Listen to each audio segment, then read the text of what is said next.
ติจ้าญากะมาเงินพี่น้องเนาะเนี่ยคือเงินอาศัยแท้ๆของญาเนาะเป็นบ้านของน้องสาวนี่แหละบ้านให้บ้านหน้าบ้านนอกแต่เพิ่นกะมางานขาวดำก็คือญาติของญาแท้ๆนี่เนาะค่ะเนาะแต่สถานที่คือมันรับแขกบ่ได้เนาะค่ะพอเราก็อยู่น้ำสองเฒ่าแล้วบัดทีนี้ลูกก็เลยเอาย้ายไปเพื่อนลูกสาวเนาะค่ะไปจัดงานเพื่อนลูกสาว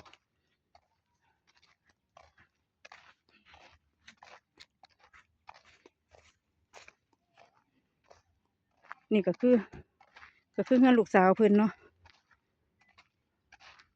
เพื่อนมีลูกอยู่3 คนเป็นน้าสาวเป็นยายของมะนะเป็นยายทวดของมะนะ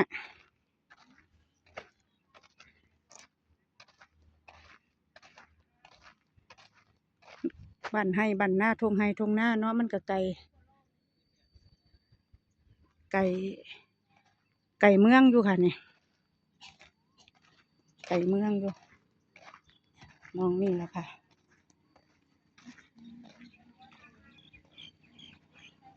ส่วนยานมากกับไผ่มากกับพ่อมานานแล้วก็กับน้องปามเนาะค่ะเนาะ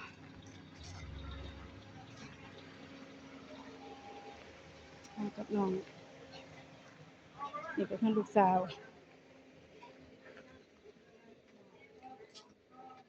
มันลูกสาวนะคะเป็นระบายทั้งเด็ก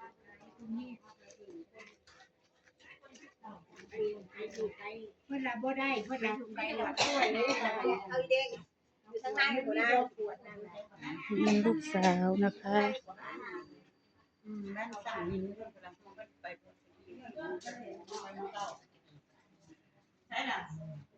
ก็คือแฟนของคนนี้ค่ะของเป็นหน้าของย่าเป็นน้าสาวแล้วก็เป็นย่าทวดของมันนะเป็นยายทวดว่าเป็นย่าเป็นย่าไปจักโมงล่ะไปจักโมง4 โมงเกือบ5 โมงนี่ล่ะอักสิปงมื้ออื่นไปมื้ออื่นบ่มื้ออื่นบ่ปงมื้ออื่นพ่อลาจะให้สวดสวดพร้อมแล้วต้องสวดเอาไว้มันก็เฮาก็คือเว้าแล้วเนาะคำเอาไว้เฮืองก็ยากนำอันปักใจเฮาอยู่ทุ่งอยู่นามันบ่มีคนมันห่างมันห่างความเจริญจักน้อยเราล้มในเมื่อวานล้มเจ็บเลยล้มไปข้างเรือนระวังคุยมันไทยมันถูกของนะเด็ดๆว่างบ่ายนี่ล่ะเจ้าของเลยมันเลือดในคุยผ่านเลือดอันตาห้องวานล้มมาเมื่อพัดบ่เห็นล่ะอ้อมกับเห็นโดนปูในขี้ดินร่มในขี้ดินตายในขี้ดินโอ้อันตุยในขี้ดินเลยคนนี้นุ่งยังเลยได้เราจะอาบน้ำเราฮ้อนเราก็ลงอาบน้ำคนป่วยผู้เฒ่าเนาะค่ะผู้เฒ่าแล้วก็ย่างบ่สะดวกแล้วป่วยมานี่ก็หลายก็2 ปีแล้วล่ะ2-3 ปีแล้วล่ะยายเพิ่นบ่อยู่นำยายไปซื้อของมาเพิ่นบ่จังมาเห็นทุกคนกับมานอนนี่ล่ะเขาเอามานี่ล่ะก็คือสถานที่หม้องเฮือนเราก็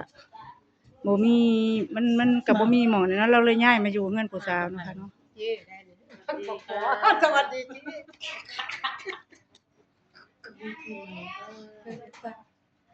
นี่คือบ่หันมาสายพี่อันนั้นบ่ต้องไปหาคลิปนี้ก็บ่มีหยังนะคะมาถ่ายให้เบิ่งว่าญาติของย่าอีกผู้นึง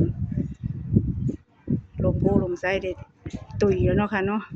จักสิว่าจังไดห้ามความเจ็บความเป็นความตายบ่ได้เนาะค่ะเนาะสวัสดีค่ะ